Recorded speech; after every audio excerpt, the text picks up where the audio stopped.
नमस्कार।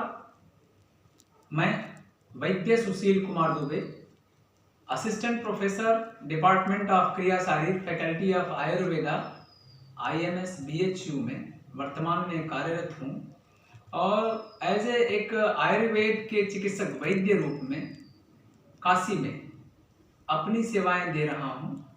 राष्ट्र के प्रति समर्पण होना और अपने विधा के प्रति सिंपैथी रहना हमारा मूल कर्तव्य है। अनमोल सेवा समिति की तरफ से मुझे अभी पर्यावरण दिवस पे कुछ आयुर्वेद, पर्यावरण और कोविड-19 पे बोलने के लिए अनुरोध किया गया है। तो सबसे पहले पर्यावरण दिवस के लिए आप सभी लोगों को ढेरों शुभकामनाएं। अब अगर पर्यावरण के बारे में विचार किया जाए तो पर्यावरण यदि संतुलित रहेगा तभी ही प्रत्येक व्यक्ति का शरीर संतुलित रहेगा। यदि पर्यावरण में असंतुलन आया तो उस पर्यावरण का असंतुलन अगर देखा जाए तो मेन पर्यावरण का हमारा वृक्षों का एक बहुत बड़ा योगदान बताया गया है और उसी वृक्ष के द्वारा ही आयुर्वेद विधा की चिकित्सा प्रणाली को सुदृढ़ता प्रदान किया जाता है। शरीर हमारा यदि वात पित्त कफ से बना हुआ है, जिसे हम सिंपल सामान्य भाषा में कहें तो हवा, पानी और अग्नि के द्वारा ये शरीर बना हुआ है, उसी तरह से ये पूरा जो हमारा पर्यावरण है वो भी हवा, पानी और सूर्य के रोशनी पर ही आश्रित है। इन तीनों की उपयोगिता, हवा, पानी, सूर्य की रोशनी, एक तरफ वृक्षों को आवश्यकता होता है, दूसरी तरफ व्यक्तियों को आवश्यकता होता है। इन दोनों का अगर समुचित मिलता रहे तब तो ये अच्छा पेड़ भी ग्रोथ करेंगे और उस पेड़ को जब व्यक्ति खाता है आयुर्वेद के रूप में तो उस पेड़ के रूप में खाने पे उस आदमी और स्वस्थ और हेल्दी बना रहता है। और अगर इन पेड़ों की उपयोगिता देखा जाए तो हमारे शरीर से जहां एक तरफ से व्याधि क्षमता को बढ़ाते हैं, उसी तरह से हमारे शरीर में से विष को भी निकालते हैं।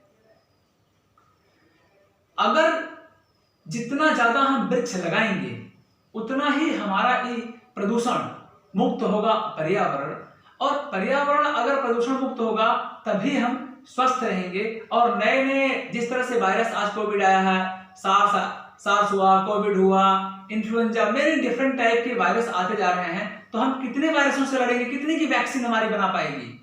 इसीलिए कहा गया है कि अगर हम अपने शरीर को स्वस्थ रखें, और शरीर को स्वस्थ रखने का एक मूल माध्यम है औषधियों का उपयोग करना। और औषधियों का उपयोग हम तभी करेंगे जब औषधि बहुत ज्यादा प्रचुर मात्रा में लगाई जाएगी। तो जहां पर्यावरण हमारा संतुलित रहेगा वहीं उसकी औषधियों के द्वारा व्यक्ति भी स्वस्थ रहेगा। अभी सरकार के द्वारा 4000 रुपए करोड़ इस पूरा वृक्षारोपण और आयुर्वेद की औषधियों के लगाने के लिए दिया गया। शायद भारत में ये पहली बार, माननीय प्रधानमंत्री जी हमारे मोदी जी को धन्यवाद देना चाहिए कि पहली बार आयुष चिकित्सा पद्धति को पूरी दुनिया में योग को स्थापित किए और अब पूरा आयुर्वेद को स्थापित करने में लग गए हैं। क्योंकि आयुर्वेद को स्थापित करने में हमारे डेली रूटीन के, जैसे एक पेड़ हमारा लगा हुआ है, सिंपल सा घर में आपके पेड़ लगा हुआ है, तो उस पेड़ को हम 5 तरह से उपयोग कर सकते हैं औषधियों के रूप में। सिंपल, अगर आपको उसका पत्ती का निकाले रस निचोड़ के आपने ले लिया तो उसका कुछ अलग कार्य होता है। उसी पत्ती का हमने गोली बना के खा लिया या चटनी के रूप में बना के हम खा रहे हैं तो उसके अलग उपयोगिता होता है। उसी पत्ती का हमने काढ़ा या चाय बना के खा लिए तो उसकी अलग उपयोगिता होती है। उसी पत्ती को हमने शाम को भिगो दिया और सुबह छान के पी लिया, उसकी अलग उपयोगिता है। और उसी पत्ती को डिप टी की तरह निकाल के दे दिया। ये कुशल वैद्य इसका डिसाइड करता है। ये तभी संभव, जब जनपदोध्वंस का हमारे यहाँ चर्च में वर्णन किया गया तो वहां कहा गया कि जनपदोध्वंस में सारी वनस्पतियां और औषधियां भी दूषित हो जाएंगे, जिससे पूरा पर्यावरण ही हमारा खराब होगा और सारे जीव जंतु मरेंगे। तो उसमें उन्होंने कहा कि अच्छी वनस्पतियों को लगाइए और अच्छी वनस्पतियों को इकट्ठा करिए, जिस कारण से जब इसकी आवश्यकता पड़े तो तत्काल हम औषधि देकर के रोगों को समूल नष्ट कर दें।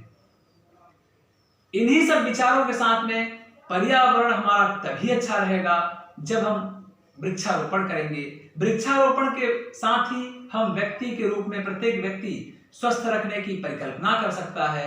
और जो भारत चिकित्सा की इन्हीं वृक्ष और पर्यावरण के द्वारा पूरे दुनिया की संस्कार अगर देखा जाए तो आपका संस्कार जो भारत की हमारी रही, गाय और गंगा, इन सब के द्वारा ही हमारी एक भारत में स्वस्थ जीने की कला रही। तो ये अगर हमारा समुचित रूप से ठीक करने के लिए हम अगर एक दृढ़ निश्चय, दृढ़ संकल्प प्रत्येक व्यक्ति करें, तो जो 2nd सेंचुरी बीसी में भारत चिकित्सा की अगुवाई किया था, शायद फिर से भारत चिकित्सा की अगुवाई पूरी दुनिया का कर सकता है।